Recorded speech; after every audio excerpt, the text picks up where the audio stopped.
시청자 여러분 안녕하십니까? 7시 뉴스 제주 시작합니다.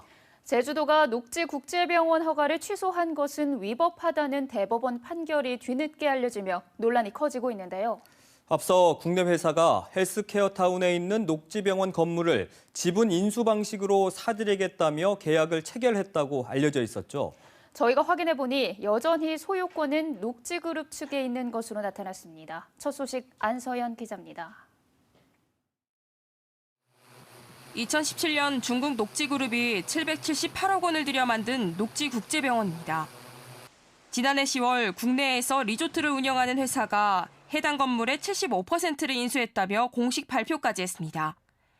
이 회사는 병원 운영을 위해 디아나 서울이라는 법인까지 새로 만들었습니다. 하지만 병원 건물 등기부 등본을 확인해보니 여전히 소유주는 녹지그룹입니다. 국내 법인이 현행법으로 불가능한 영리병원에 우회 투자하는 것 아니냐는 우려가 가시지 않는 겁니다. 아직까지는 디아나 서울과 녹지 간의 지분 정리나 이런 것들이 실제 이루어지지는 않았다 이렇게 판단을 하고 있습니다. 이에 대해 디아나 서울 측은 1차 서류상 계약을 체결했지만 마무리가 안 돼 있을 뿐이라고 반박했습니다. 이어 이달 중 의료법인을 설립해 올해 하반기 비영리병원을 개원할 예정이라고 밝혔습니다.